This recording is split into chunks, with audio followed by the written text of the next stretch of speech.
Bonjour Thomas Huchon, vous êtes journaliste et spécialiste des réseaux sociaux. Vous avez écrit et réalisé des films sur la désinformation, les fake news et les théories du complot. On voit depuis les débuts de la pandémie une propagation des fake news si importante que beaucoup parlent maintenant d'infodémie, l'épidémie de la désinformation.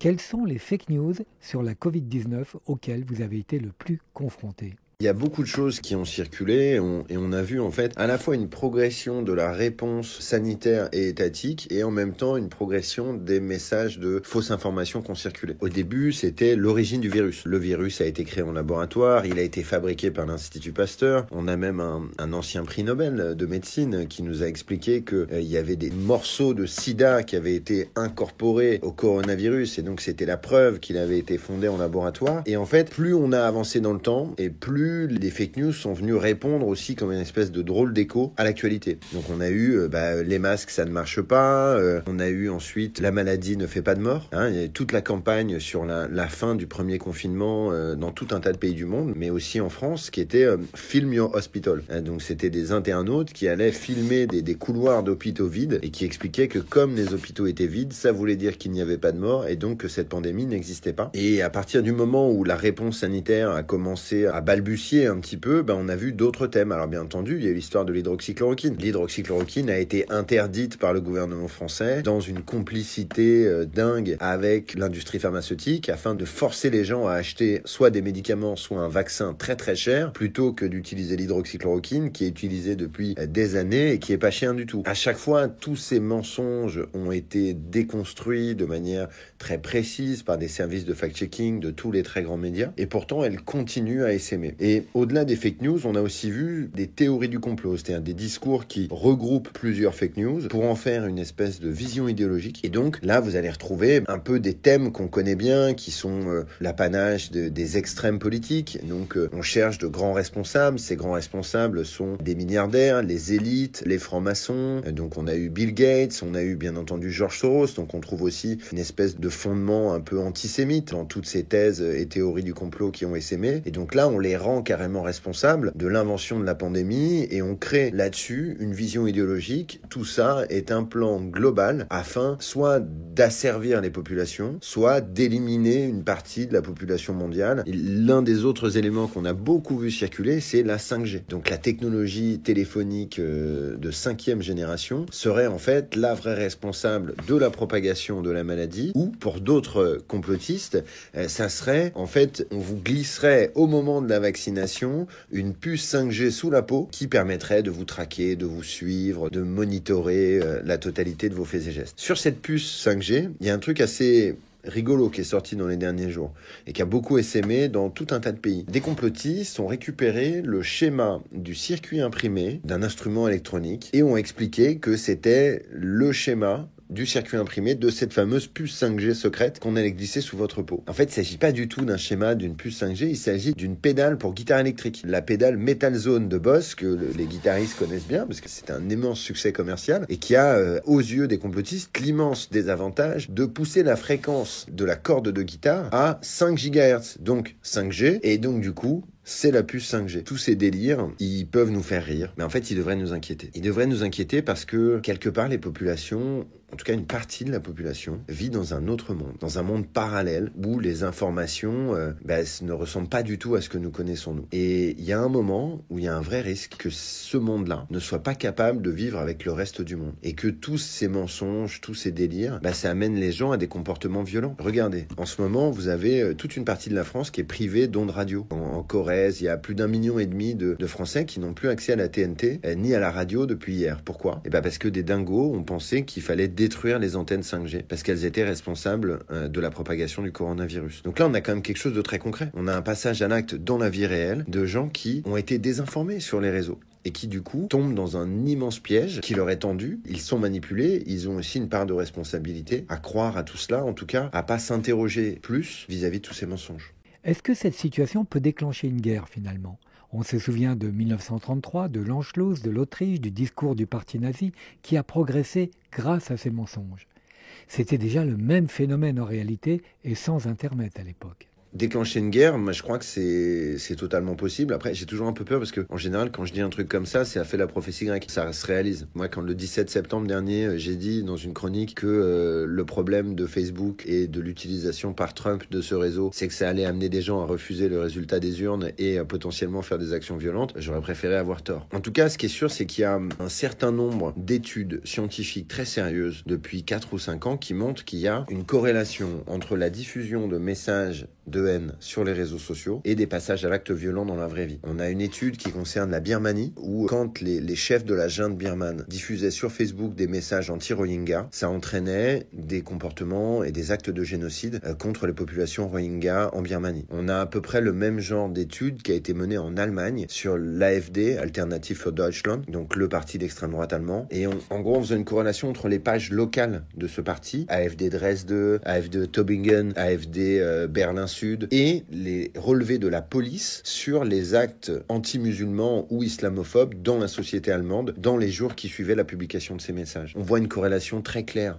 entre les deux. Donc oui, je crois que ces fausses informations, elles ont toujours servi les courants extrêmes et elles ont été des outils de mobilisation politique et en même temps, elles sont aujourd'hui diffusées par des réseaux qui n'acceptent pas la responsabilité qu'ils ont à les diffuser. Là, en ce moment, on a beaucoup de gens qui disent « Ah, mais il fallait pas supprimer le compte de Monsieur Trump ». Ces gens-là me font un petit peu penser à ceux qui nous disaient, après le génocide rwandais, qu'il fallait pas supprimer ou éteindre la radio d'Émile Colline, qui avait été le principal outil de propagande et de préparation idéologique du génocide. Un génocide, c'est pas que des actions dans la vie réelle, c'est aussi des convictions et c'est aussi du carburant intellectuel. Quelque part, ces fake news, ces théories du complot, ces mensonges, deviennent une forme de carburant intellectuel pour la haine et ils peuvent amener à des comportements violents. Ils ont déjà amené à des comportements racistes. Si on prend par exemple le cas de Christchurch en Nouvelle-Zélande, le mec qui a été massacré des musulmans dans les mosquées, il s'est nourri aux théories du complot sur Internet pendant des années. Et donc tout ça, ça joue. Les mass murders aux États-Unis, dans les écoles, ou les passages à l'acte violent de ce type aux États-Unis, ce sont des personnages qui se sont nourris de toutes ces théories du complot sur les réseaux. Et donc je crois qu'il y a effectivement un lien direct entre tout cela. Ce qui est difficile à mesurer, c'est la proportion et c'est la temporalité. Vous savez, je crois pas du tout que Facebook ou Twitter fassent quoi que ce soit sans avoir conscience de ce qu'ils font. Et donc s'ils suppriment le compte de Trump, c'est qu'ils voient cette corrélation. Ils voient ce lien-là. Et donc ils ont un peu peur que nous aussi nous le voyons. Vous parliez de responsabilité des plateformes dans la propagation des fake news.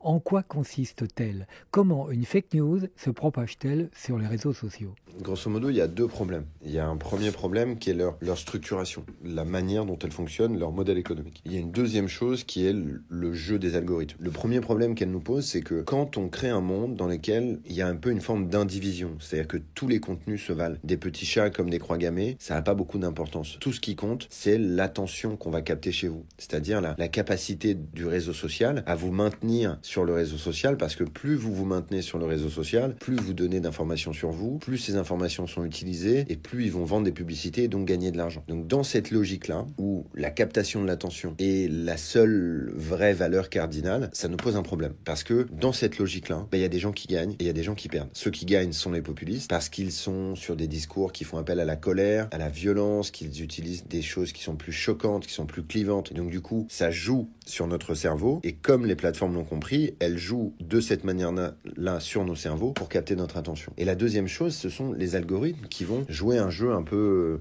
pervers. Et il y a un exemple qui le montre très bien. Si vous pensez, par exemple, que la Terre est plate, et que moi, par exemple, je pense que la Terre est ronde, ou que Thomas Pesquet, par exemple, l'astronaute français, pense que la Terre est ronde. Il sait que la Terre est ronde, il passe son temps dans la station spatiale internationale, il va pas faire un blog, il va pas faire un tweet, il va pas faire des stories Instagram, et il va pas faire des vidéos YouTube pour vous expliquer que la Terre est ronde. Par contre, si vous pensez que la Terre est plate, et qu'il y a un immense complot mondial pour expliquer que la Terre est plate, vous allez passer votre journée à défendre cette idée-là. Vous allez faire des tas d'écrits, vous allez aller faire des commentaires sur les articles de presse, vous allez faire des pages sur les réseaux sociaux, vous allez diffuser des tweets, des stories, une chaîne YouTube. En tout cas, vous allez vous battre pour tout ça. Dans cette espèce de logique-là, les algorithmes vont vous aider. Les algorithmes vont vous aider parce que comme vous utilisez plus la plateforme et les outils que les autres, vous allez être favorisé. Et en fait, dans cette double logique, à la fois du modèle économique des plateformes et à la fois dans leur fonctionnement algorithmique, il y a une horrible équation. Il y a la création d'un cercle vertueux du vice, où finalement, celui qui utilise systématiquement les pires aspects de l'être humain, les pires aspects de nos personnalités, et bien en fait, il gagne toujours face à celui qui essaye de réfléchir, de faire de la nuance ou d'être modéré. Et ça a quelque chose de très inquiétant dans les sociétés dans lesquelles nous vivons. Ce qui s'est passé au Capitole la semaine dernière montre bien que tout ça est une réalité. Les gens qui sont rentrés de force au Capitole sont pas des malades, ils sont pas bêtes, ils sont manipulés. Ils sont persuadés que Joe Biden a volé l'élection et qu'il y a un horrible crime contre la démocratie américaine qui est en place. Et donc ils vont se défendre contre tout ça. Bien entendu que c'est pas vrai. Bien entendu qu'il n'y a pas le début du commencement d'un élément de preuve qui raconte cette histoire-là. Mais ils y croient. Et en fait, comment est-ce qu'on lutte contre les croyances ? C'est très inquiétant parce que il y a encore des gens pourtant intelligents et qui ont été à l'école et tout, qui pensent qu'il y a 2000 ans, il y a un mec qui a marché sur l'eau et qui a ressuscité, quoi. Il faut bien comprendre quelque chose, c'est que la croyance, c'est de la croyance. Le savoir, c'est du savoir. Et si nous, on essaye d'opposer à la croyance du savoir, ben on va pas réussir. On va essayer de faire rentrer des carrés dans des ronds. Ça marche pas. Donc, il y a un truc qui est très, très, très inquiétant, c'est que une fois qu'on bascule dans la croyance, c'est très difficile d'en revenir. Et la logique terrifiante de ces plateformes aujourd'hui, elle joue aussi là-dessus. Sur ces questions d'information sur les réseaux sociaux, est-ce que tous les utilisateurs ont accès à la même information, au même contenu? Quand on est sur ces plateformes, on vit chacun dans sa propre réalité. Ça veut dire quoi ? Ça veut dire que, en fonction à la fois de votre comportement sur la plateforme, en fonction de tout un tas de choses que nous ne connaissons pas et que nous ne saurons probablement jamais, en fonction des algorithmes, ben vous allez voir une partie de l'actualité, mais vous verrez jamais tout. On n'est pas du tout dans une espèce de reproduction du journal de 20 heures ou du flash info, dans lequel chacun serait soumis au même flash info et derrière irait l'interpréter en fonction de ses convictions, de sa culture, de ses croyances, de tout ça. On est finalement chacun enfermé dans ce qu'on appelle une bulle de filtre, les filter bubbles comme disent les Américains. On est enfermé dans cette bulle de filtre et grosso modo ce qu'on constate, encore une fois on n'a pas d'éléments parce qu'on n'a pas de transparence de la part des plateformes là-dessus, ce qu'on constate c'est que ces bulles de filtre elles vont vous pousser systématiquement encore plus loin dans la croyance que vous avez déjà. Elles vont vous renforcer dans vos convictions, elles vont vous renforcer dans vos croyances et dans votre vision du monde. Elles vont pas du tout chercher à opposer une forme de contradiction. Il y a un exemple assez intéressant, c'est un Français qui travaillait chez YouTube et qui travaillait à fabriquer des algorithmes de recommandation de vidéos. Quand il constate que les fake news entraînent des fake news et les théories du complot entraînent des théories du complot, il cherche à créer un algorithme qui va opposer une vraie info à une fausse info. En tout cas, une forme de contradiction, un algorithme de la contradiction. Et il propose ça à son supérieur, il a été viré au bout de quelques jours. Parce qu'il allait faire perdre trop d'argent à la plateforme. Et donc je crois qu'il y a quelque chose de cet ordre-là. Il y a quelque chose qui nous dit que dans cet univers-là, on n'a jamais vraiment l'impression d'être manipulé parce qu'on nous montre des choses qu'on croit déjà. Et pourtant, on est déjà en train de se faire avoir. On a fait avec Spicy un documentaire en 2019 qui s'appelle La Nouvelle Fabrique de l'Opinion. On a soumis des étudiants de l'université de Sciences Po à une expérience. Ils ont, pendant 3 mois, pendant les élections européennes, animé un profil Facebook. Tous avaient 60% de choses en commun. Et ils avaient 40% de choses différentes qui étaient à chacun une couleur politique. Un gilet jaune, un Mélenchon, un Rassemblement national, un républicain, un gauche, un Macron. Sur les 90 jours de l'expérience, où ils devaient documenter les 10 premiers posts qu'ils voyaient sur leur newsfeed Facebook, on n'a pas un seul contenu commun aux 6 univers. Pas un seul contenu commun aux 6 univers. Ça veut dire quoi ? Ça veut dire que pendant ces 90 jours, nos 6 profils types ont vécu chacun enfermé dans un monde complètement différent. Il y a un moment où tout ça a été très graphique, très visuel. Il se trouve que pendant la campagne des Européennes, il y a eu l'incendie de la cathédrale Notre-Dame à Paris. Au moment de l'incendie de la cathédrale, ils m'appellent tous pour me dire il y a quelque chose qui se passe, il y a un truc bizarre. Et chacun voyait un monde différent. Chez les républicains, on pleurait les chrétiens. Chez Macron, c'était un coup des Gilets jaunes. Chez les Gilets jaunes, c'était un coup de Macron, parce que M. Macron devait parler ce soir-là à la télévision. Chez les Insoumis, on disait qu'il y avait trop d'argent pour réparer la cathédrale et donc il fallait que les riches payent plus d'impôts. Et au Rassemblement national, c'était un complot des musulmans. Chez Hamon Glucksmann, ils n'ont même pas vu qu'il y avait la cathédrale Notre-Dame en feu. Ils ont continué à s'engueuler. Et donc, on avait 6 étudiants, 6 personnes, 6 jeunes, qui normalement auraient dû voir passer la même chose, qui avaient une interprétation totalement différente de la réalité. Je ne crois pas du tout qu'on puisse vivre ensemble dans ces conditions-là. Si on ne peut pas discuter, discuter, qu'on peut pas débattre et qu'on ne partage plus rien, en fait, on peut pas vivre ensemble.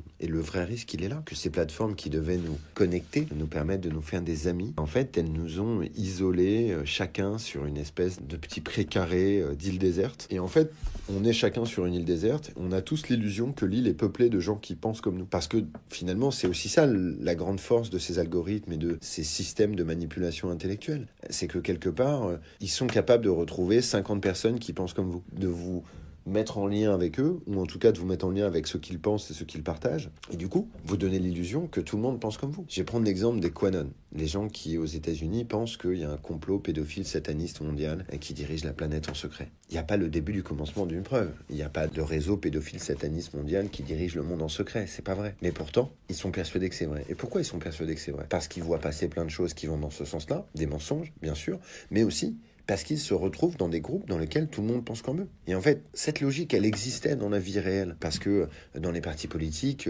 vous n'alliez pas trouver, si vous étiez au Rassemblement National, vous n'allez pas tomber sur des dizaines de mecs qui étaient antiracistes. Donc vous allez rester dans une forme de sphère. Mais quand vous étiez à gauche, vous allez trouver assez peu de mecs qui vous expliquaient que la bourse et le marché, c'était génial. Mais malgré tout, il y avait une forme de débat. Il y avait une forme de discussion. Et surtout, on savait où on allait. On savait qu'on allait dans un univers militant. On savait qu'on allait dans un univers idéologiquement marqué. Je crois pas du tout que nos compatriotes ont conscience, quand ils se rendent sur Facebook, sur Twitter, sur Instagram, et qu'ils pénètrent dans une espèce de bulle dans laquelle ils s'enferment complètement. C'est un constat assez pessimiste. Quelle peut être l'issue de cette crise de l'information ? Je crois qu'en fait, il faut comprendre plusieurs choses. La première, c'est qu'on a accepté des choses qu'on n'aurait pas dû accepter. Et donc, il faut revenir sur l'état de fait. On ne peut pas accepter la situation que nous imposent les GAFA. On ne peut pas accepter le fait que Facebook, Twitter et YouTube soient devenus l'alpha et l'oméga de la démocratie et de la liberté d'expression. Il faut se rappeler que ce sont des entreprises privées qui n'ont d'intérêt que leurs intérêts privés. Et donc, quand ils suppriment, par exemple, le compte de M. Trump, moi, je me réjouis du fait qu'ils aient supprimé le compte de M. Trump, non pas pour des questions de liberté d'expression ou de fake news, mais parce qu'en fait, ils respectaient pas les règles de la plateforme. Et donc, à partir du moment où ils ne respectent pas les règles de la plateforme et qu'il s'agit d'une entreprise privée, libre à elle de faire ce qu'elle veut. Le problème, c'est que nous sommes passés d'un moment où ces entreprises privées restaient du domaine du privé au moment où elles sont devenues des infrastructures du débat public. Et à partir du moment où elles deviennent des infrastructures du débat public, elles doivent, comme tout un tas d'autres personnes, comme vous, à la radio, respecter un certain nombre de règles, un certain nombre de lois. Il faut revenir en arrière à un moment où on va légiférer et contraindre ces plateformes à respecter la loi. Et la seule manière de les contraindre, c'est pas d'obliger de la modération, c'est pas de lutter contre les fake news sur la plateforme. En fait, c'est pas comme ça que ça va se passer. Il faut tout simplement qu'elles soient responsables de ce qu'elles diffusent. Si elles sont responsables de ce qu'elles diffusent, elles laisseront plus du tout passer tout ça. Et donc, je crois qu'il faut revenir à un état de contrôle. Pas parce qu'on est des horribles censeurs et qu'on a envie de vivre dans la Chine ou la Corée du Nord. C'est pas ça. Mais il y a quand même une différence entre expliquer qu'une entreprise privée ne peut pas foutre en l'air le débat démocratique dans notre pays et la censure chinoise. Il y a quelque chose au milieu de tout ça. Ça s'appelle la régulation des pays démocratiques. La liberté d'expression ou la liberté d'opinion, elle n'est pas totale. Elle est conditionnée à un certain nombre de choses, notamment en France. La liberté d'opinion et la liberté d'expression, d'accord, mais il faut que vous soyez tenu comptable des propos que vous avez. Pourquoi ? Parce que on a payé pour le savoir. C'est ça aussi. L'histoire de la France et l'histoire de l'Europe, c'est aussi le XXe siècle. C'est aussi l'avènement des grands totalitarismes, c'est aussi le nazisme, le communisme. Et donc, on sait, parce qu'on l'a vécu dans nos pays, que certains discours ont des conséquences, que les mots ne sont pas anodins. Et donc, il faut trouver une manière de préserver tout ça. Moi, je suis très inquiet quand je vois, y compris des leaders, des gens que je respecte, venir nous expliquer que ce que fait Twitter et Facebook est liberticide. J'ai l'impression qu'ils ne comprennent pas du tout le monde dans lequel nous vivons. Et en fait, ils comprennent pas que le vrai problème, c'est pas qu'on coupe le sifflet aujourd'hui. Le problème, c'est qu'on ait donné le mégaphone hier. C'est vraiment d'une mauvaise foi absolue ce que fait, par exemple, Facebook. Facebook a gagné 2,4 milliards de dollars en publicité politique durant la campagne de 2020. Ils ont pris 100 millions de dollars chez Donald Trump pour cibler les Américains avec des messages de campagne électorale. Vous pensez que les messages de campagne électorale de Trump, ils ressemblaient à quoi ? L'Amérique va être victime d'une immense fraude électorale, les musulmans sont tous des terroristes, les Mexicains sont tous des violeurs, Black Lives Matter est un mouvement financé par George Soros et les Antifa qui veulent détruire notre pays. Ils ont gagné 100 millions de dollars durant l'année 2019 et 2020 avec les pubs de Donald Trump, avec exactement les mêmes messages que ceux qui suppriment aujourd'hui. Ça peut pas marcher comme ça. Je vois pas très bien comment le dire autrement, mais on nous prend pour des jambons là. Ça peut pas continuer comme ça. Ils nous prennent pour des cons. Et je crois qu'il faut changer de braquet. On peut pas accepter ça. Il faut changer de rapport de force avec ces gens-là, quoi. Si on revient un instant sur le coronavirus, au sujet de la vaccination, un Français sur deux dit ne pas vouloir se faire vacciner. Comment peut-on l'expliquer ?